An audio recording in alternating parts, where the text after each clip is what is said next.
मित्रांनो, तुमचं पुन्हा एकदा GB स्टोरी टेलर या यूट्यूब चॅनलवर स्वागत आहे. आजच्या आपल्या गोष्टीचं नाव आहे हॉस्टेलवरची ती शापित पडकी विहीर. लेखक निखिल सावंत.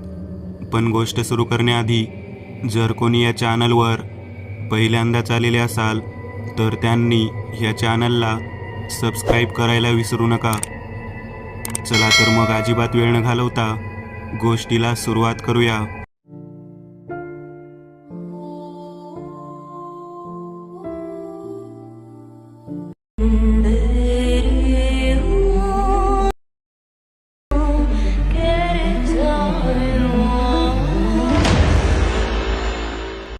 सगळीकडे किर्र काळोख. कदाचित अमावस्या असावी, कारण चंद्र आकाशात कुठेच दिसत नव्हता. शिवाय फक्त चांदण्या कुठेतरी लुकलुक करून आपलं अस्तित्व दाखवत होत्या. आजूबाजूला कुठेतरी कुत्री भुंकत होती आणि त्यातच रातकिड्यांच्या किर किर आवाजाला चिरणारा तो थंडगार वारा अंगाला झोंबत होता. त्या शांत वातावरणात झाडांच्या पानांची सळसळ अशी होती की वाटत होतं कोणीतरी आपला पाठलाग करत आहे. अधूनमधून मागे पाहिल्यावर अंधारात कुणाचे तरी डोळे चमकताना दिसायचे. कधी कधी कुठल्या तरी झुडपामध्ये होणारी छोटी मोठी हालचाल अजूनच भीतीमध्ये भर घालत होती. अशा सुन्न भयान वातावरणात आम्ही चौघे म्हणजे विशाल, मी, अविनाश आणि सुरेश सगळे गेल्या 15 मिनिटापासून भरतची वाट बघत कॉलेजच्या गेटजवळ उभे होतो. आमचं कॉलेज तसं गावच्या जरा बाहेरच आहे. आजूबाजूला सगळीकडे शेतीशिवाय कॉलेजच्या समोर मोठं पटांगण आणि सभोवताली गर्द अशी झाडी. आम्ही आज रस्त्याने न येता मोकळ्या पटांगणातून चालत आलो होतो. तिथून आमचं हॉस्टेल पुसटसं दिसत होतं, कारण त्या अंधारात हॉस्टेलच्या काही लाईट्स चमकत होत्या. खरं तर हॉस्टेल आमच्या कॉलेजपासून जवळपास अर्धा किलोमीटर आत होतं. गावापासून कॉलेजपर्यंत पक्का रस्ता होता आणि जागोजागी विजेचे खांब होते, पण कॉलेजपासून हॉस्टेलकडे जाणारा रस्ता एकदम कच्चा होता आणि कॉलेज आणि हॉस्टेलच्या मध्ये फक्त एक विजेचा खांब होता. त्याचा उजेडसुद्धा अगदी जेमतेमच पडत असायचा. अशा वातावरणात आम्ही खूप वेळपासून भरतची वाट बघत होतो. जरा शांत बसा रे. तिकडे कोणी आहे का रे? विशाल गंभीर स्वरातच बोलला. तसं आम्ही सगळे त्या अंधारात त्या झाडाजवळ बघत होतो.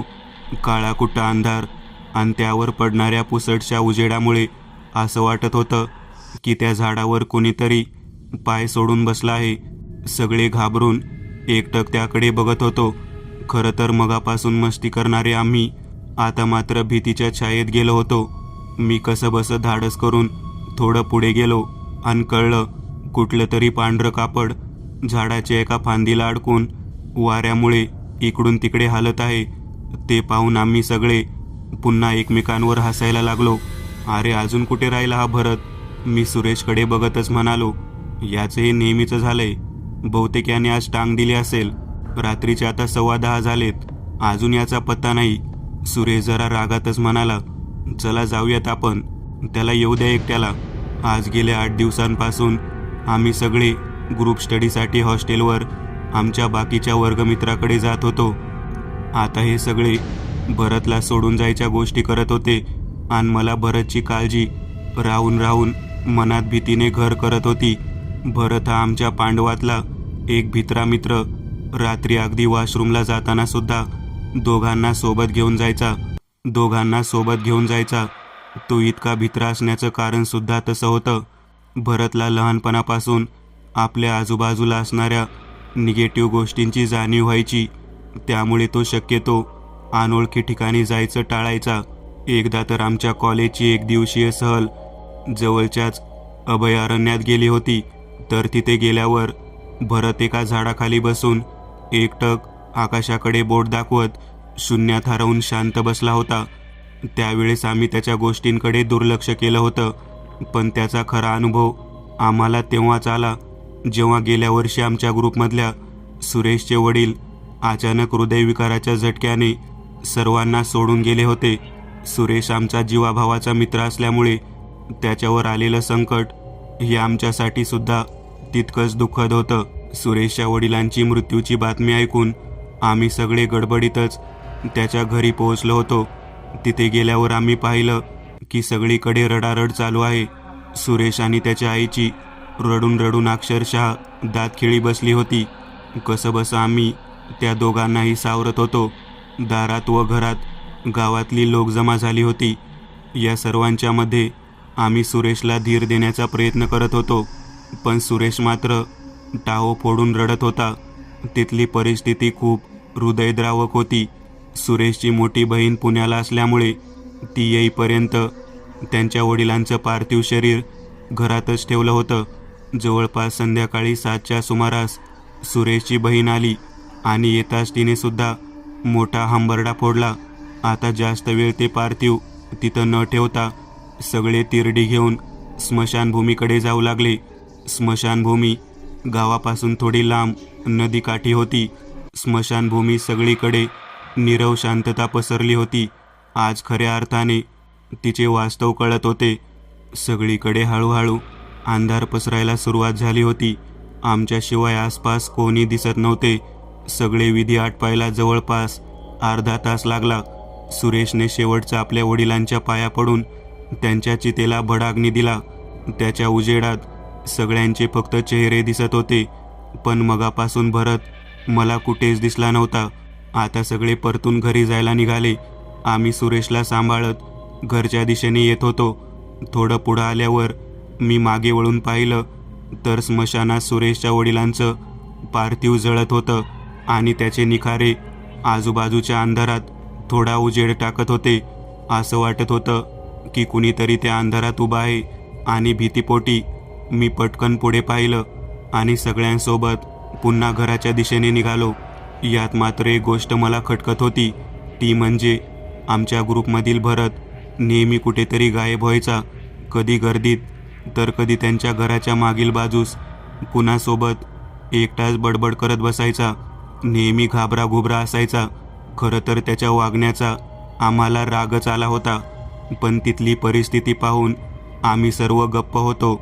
अंत्यविधीचा कार्यक्रम झाल्यावर स्मशानभूमीतून परत येताना एका कोपऱ्यात मला भरत नजरेस पडला. सकाळपासून मी भरतला जास्तीत जास्त 2 ते 3 वेळा पाहिलं असेल. न राहून मी त्याला ओरडतच विचारलं, भरत, तू जरा मूर्ख आहेस का रे? इकडे आम्ही सगळे सुरेशला धीर देण्याचा प्रयत्न करत होतो आणि तू मध्येच कुठेतरी गायब होत होतास. सगळेजण त्याच्याकडे रागाने बघत होते, मात्र तो अजूनसुद्धा भीतीच्या छायेत वावरत होता. सुरेशला घरी सोडू, मग बघू याच्याकडे, विशाल हळू आवाजात दम देत भरतला म्हणाला. सुरेशला घरी सोडून जवळपास रात्री 9च्या सुमारास आम्ही सगळे घरी परतत होतो.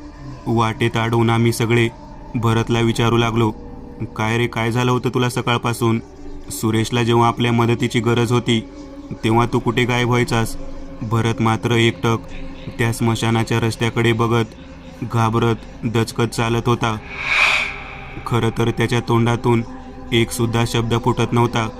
तरी पण धाडस करून तो आम्हाला सांगू लागला, जेव्हा तुम्ही सगळे त्या पार्थिवाजवळ होता तेव्हा मी दूर उभं राहून त्याच्याकडे एकटक पाहत होतो. तेव्हा अचानक त्यांचे डोळे उघडले आणि ते मला जवळ बोलावून काहीतरी सांगायचा प्रयत्न करत आहेत असं मला वाटत होतं. मी भीतीने डोळे घट्ट मिटून घेतले आणि अचानक माझ्यासमोर सुरेशचे वडील उभे होते. ते म्हणत होते की आजपर्यंत मी सुरेशला काही कमी पडू दिले नाही, पण आज मला नाईलाज असतो, सगळ्यांना सोडून जावं लागत आहे. तुम्ही त्याला लागेल ती मदत करा. त्याच्या कॉलेजची शेवटच्या वर्षाची 4,000 फी भरायची बाकी आहे, तर तुम्ही त्याला यावेळेस मदत करा. एवढं सांगून भरत शांत झाला आणि इकडे आम्ही मनातून थोडं घाबरलो होतो. अविनाश बोलला, अरे भरत, तुला काहीतरी भास झाला असेल. यावर भरत पुन्हा बोलला, नाही अविनाश, ते खरं होतं.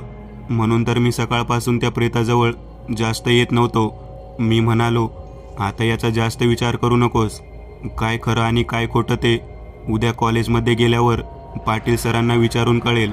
दुसऱ्या दिवशी आम्ही सगळे पाटील सरांना जाऊन भेटलो आणि अविनाशने विचारलं, काय हो सर, सुरेशची काही फी बाकी राहिली आहे काय? त्यानंतर सरांनी आम्हाला जे सांगितलं ते ऐकून आमची तर भीतीने गाळणच उडाली. सर म्हणाले, हो पोरांनो, त्याची 4,000 फी बाकी आहे. जे झालं ते फार वाईट झालं. आता आपल्याला सर्वांना त्याची फी भरण्यासाठी मदत करावी लागेल. एवढं बोलून सर दुसऱ्या क्लासवर निघून गेले. आता आम्हाला खात्री पटली होती की भरत सांगत होता ते सगळं खरं होतं. कॉलेज झाल्यावर आम्ही सगळे कॅन्टीनमध्ये बसलो आणि काल झालेल्या गोष्टीवर चर्चा करत होतो.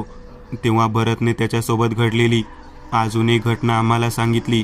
2 वर्षापूर्वी गणेश उत्सवामध्ये सजीव देखावे पाहण्यासाठी तो आणि त्याच्या घराजवळचे काही मित्र रात्री उशिरापर्यंत बाजूच्या गावात गेले होते. घरी यायला त्यांना रात्रीचे जवळपास 2 वाजले असतील. सगळ्यांचा निरोप घेऊन भरत एकटा त्यांच्या घराकडे येत होता. घराच्या थोड्या अलीकडं एकदा पडक्या जागेत अंधारात त्याला एक व्यक्ती उभी असलेली त्याला दिसली. प्रथमतः त्याला असं वाटलं की कोणीतरी लघुशंकेसाठी उभा असेल, म्हणून त्याने त्याकडे दुर्लक्ष करून तो पुढे चालू लागला. अचानक त्याला वाटलं की त्याच्या मागून कोणीतरी चालत येतंय, म्हणून त्याने मागे वळून पाहिलं तर तीच व्यक्ती 1-2 फूट हवेत तरंगत त्याच्याकडे एकटक पाहत आहे.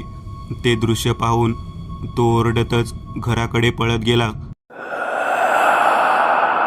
आणि कसाबसा घरात शिरला. त्यानंतर मात्र तो कधी रात्री अपरात्री घराच्या बाहेर पडत नव्हता. आता रात्रीचे जवळपास 10:30 झाले होते.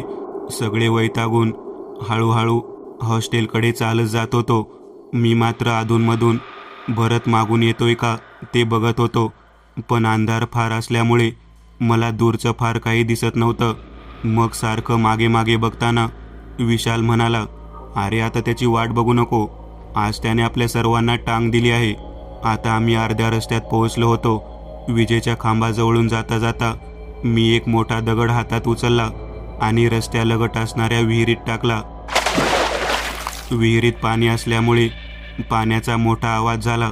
माझ्या पाठोपाठ सगळ्यांनी एक एक करत भरपूर दगड त्या विहिरीत टाकले. तिथला खेळ आटपून आम्ही हॉस्टेलवर पोहोचलो. हॉस्टेलवर पोहोचताच जाणवले की हॉस्टेलवरची आणि विजेच्या खांबावरची लाईट कमी जास्त होत आहे. त्याकडे बघत बघत आम्ही रूममध्ये पोहोचलो. इकडे तिकडे अर्धा तास झाला असेल. रात्रीचे 11:15 झाले असतील. अविनाश खिडकीत बसून अभ्यास करत होता. अचानक त्याला एक आर्त किंकाळी ऐकू आली. आवाज थोडा ओळखीचा वाटला. ते ऐकून आम्ही सगळ्यांनी हॉस्टेलच्या बाहेर धाव घेतली, कारण तो आवाज भरतचा होता. मी आणि अविनाश तर अक्षरशः पायात चप्पल न घालता वेड्यासारखे कॉलेजच्या दिशेने धावत होतो. विशाल आणि सुरेशसुद्धा मागून येत होते. थोडं पुढं आल्यावर मला त्या विहिरीच्या पुढे विजेच्या खांबाच्या प्रकाशात एक चप्पल आणि त्यापासून थोडं दूर दुसरी चप्पल दिसली. अरे ही तर भरतची चप्पल आहे, अविनाश धापा टाकतच म्हणाला.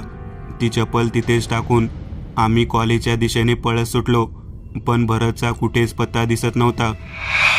अंधारात काट्याकुट्यातून पळत आम्ही भरतला शोधत होतो. हाका मारून मारून जीव अक्षरशः मेटाकुटीला आला होता. थकून आम्ही कॉलेजच्या ग्राउंडवर थांबलो होतो. माझ्या डोक्यात तर खूप विचित्र गोष्टी येत होत्या. हळूहळू माझे हातपाय गळू लागले. तितक्यात विशालची नजर कॉलेजच्या मुख्य गेटजवळ गेली. तिथे प्रकाशात कोणीतरी बसलं होतं. बहुतेक आमच्या कॉलेजचा सुरक्षारक्षक होता तो. त्याला काय माहीत आहे का ते पाहायला आम्ही तिथे जाताच भरत आम्हाला तिथे पायरीवर बेशुद्ध अवस्थेत दिसला. खरं तर ते पाहून मला वाटले की भरत आम्हाला सोडून. इतक्यात मी माझ्या विचारांना थांबवले आणि पटकन त्याच्याजवळ खाली बसलो. त्या काकांनी पाणी घेऊन भरतच्या तोंडावर मारायला चालू केलं, पण भरत खूप वेळ शुद्धीवर येत नव्हता. त्या काकांना विचारल्यावर ते सांगू लागले, रोजच्याप्रमाणे मी कॉलेजच्या आवारात फिरताना दिसलं की कोणीतरी मोठ्याने ओरडत इकडे पळत येत आहे. मी थोडं पुढे येऊन पाहिलं तर कोणीतरी याच्या मागे लागलं होतं, पण मला अंधारात फारसं दिसलं नाही.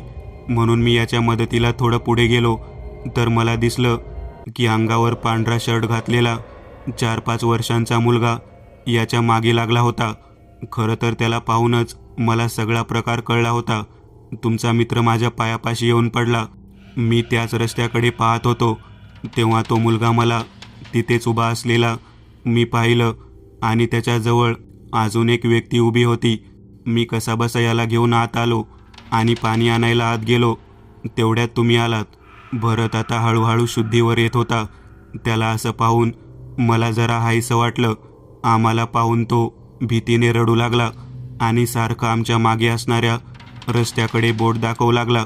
मी तिकडे पाहिलं, पण मला तिकडे काहीच दिसलं नाही. आता भरत हळूहळू सावरत होता आणि पाणी पीत उठून बसला.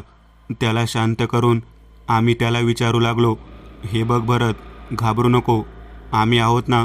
आता तू जरा शांत हो आणि सांग काय झालं होतं तुला आणि का असा ओरडत पळत आलास आणि तू एवढ्या लेट एकटा कसा काय आलास. तेव्हा भरतने घाबरत घाबरत सांगायला सुरुवात केली. खरं तर मी वेळेतच घरातून बाहेर पडलो होतो, पण वाटेत माझी चप्पल तुटली. कशीबशी मी नीट करून आपल्या नेहमीच्या जागी आलो, पण तिथे तुमच्यापैकी कोणी नव्हतं. मला वाटलं तुम्ही अजून कोणीच आला नाही, म्हणून मी अजून 5-10 मिनिट तुमची वाट पाहिली. नंतर लक्षात आले की कदाचित तुम्ही माझी वाट पाहून हॉस्टेलवर गेला असाल, म्हणून मी हॉस्टेलच्या दिशेने येऊ लागलो. सगळीकडे अंधार पसरला होता. मी जवळपास अर्धा रस्ता पार केला होता. खरं तर मला खूप भीती वाटत होती, म्हणून मी मोठ्याने गाणी म्हणत येत होतो.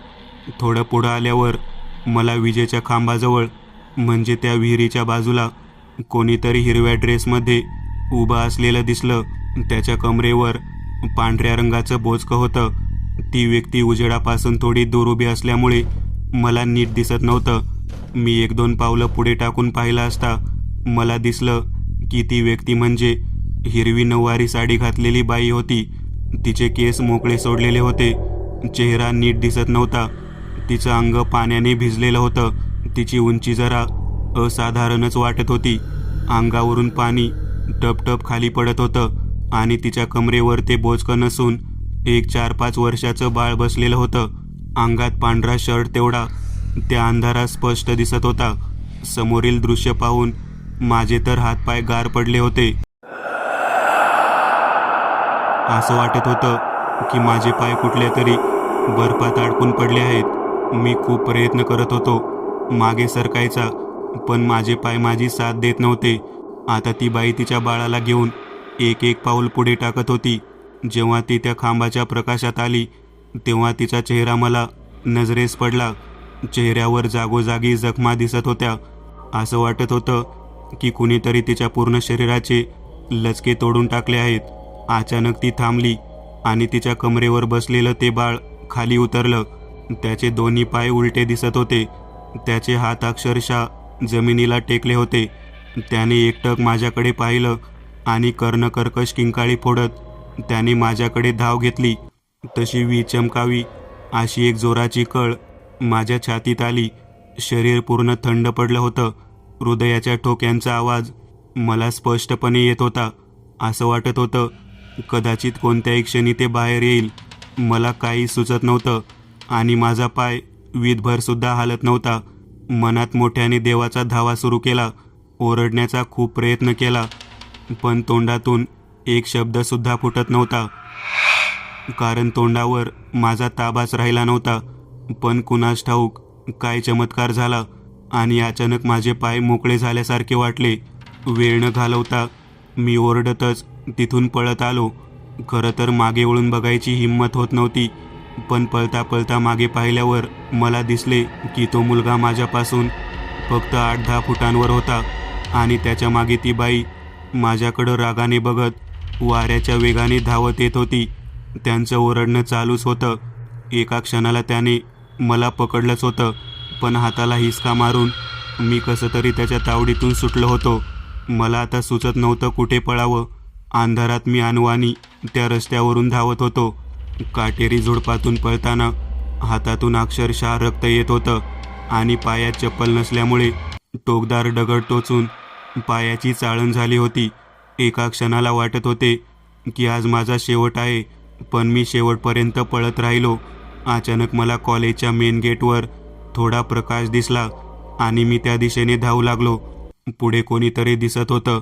मनात भीती होती की बाई माझ्या पुढे जाऊन तर उभी नाही येणार, पण थोडं उजेडात पाहिल्यावर कळलं एक खाकी शर्ट आणि तशीच गडद रंगाची पॅन्ट घातलेला आमच्या कॉलेजचा सुरक्षा रक्षक आहे. तिथे येताच मी त्यांना बिलगलो आणि तोल सांभाळता न आल्याने त्यांच्या अंगावर पडलो. तोंडातून फेस येत होता, कानातून गरम वाफा येत होत्या, पाय सुन्न होऊन पडले होते, शर्ट घामाने पूर्ण भिजला होता. पाणी पाणी म्हणत मी कधी डोळे बंद केले हे माझं मलाच माहीत नाही. हा सगळा प्रकार ऐकून आम्हाला तर भीतीने हुडहुडी भरली होती. आम्ही सगळे त्या काकांजवळ बसलो होतो. न राहून काका आम्हाला सांगू लागले, बऱ्याच वर्षापूर्वी तिथं त्या विहिरीत एका बाईने आपल्या नवऱ्याच्या जाचाला कंटाळून आपल्या 5 वर्षांच्या मुलासोबत त्या विहिरीत उडी घेऊन आत्महत्या केली होती. दुसऱ्या दिवशी एका शेतकऱ्याला शेताकडे जात असताना तिचे आणि त्या मुलाचे प्रेत पाण्यावर तरंगताना दिसले. त्यानंतर अजून एका व्यक्तीने तिथे आत्महत्या केली होती, पण त्यामागचं कारण अजून समजलं नाहीये. मी गेले 8 दिवस तुम्हाला इथून जाताना पाहतो, पण तुम्ही सगळे मिळून जात होता, त्यामुळे भीतीचं तसं कारण वाटलं नाही. म्हणून मी तुम्हाला काही सांगितलं नव्हतं. पण आज येऊ त्यांच्या तावडीत एकटा सापडला होता, म्हणून त्यांनी याच्यावर डाव टाकला. पण याचं दैव बलवत्तर म्हणून ह्यो वाचला. पोरांनो, तुम्ही आजची रात्र इथंच काढा आणि सकाळ झाली की जावा इथनं. असं बोलून आम्ही चौघे पण त्या रात्री तिथे झोपलो आणि सकाळ झाल्या झाल्या सरळ देवळात गेलो आणि मनोमन देवाचे आभार मानून आपापल्या घरी गेलो. त्या दिवसानंतर आजपर्यंत आम्ही चौघेसुद्धा जेव्हा केव्हा भेटतो तेव्हा तेव्हा त्या काकांचे आणि देवाचे आभार मानतो. मित्रांनो, आज पुरतं एवढंच. तुम्हाला जर काही गोष्ट आवडली असेल तर नक्की लाईक करा. तुमच्यापैकी बरेचसे जण व्हिडिओ लाईक न करताच पळून जातात, पण हा जर व्हिडिओ तुम्ही लाईक केला तर मला जरा बरं वाटेल आणि असेच भारी भारी व्हिडिओ बनवायची माझ्यात एनर्जी येईल. त्यामुळे नक्की लाईक करा आणि अजूनही कोणी या चॅनलला सबस्क्राईब केलेलं नसाल तर लगेच सबस्क्राईब करून टाका आणि बाजूची घंटी ती मात्र दाबायला विसरू नका. देवाची घंटी आहे ती. चला तर मग पुन्हा भेटूया अशीच एक आगळी वेगळी गोष्ट घेऊन पुढच्या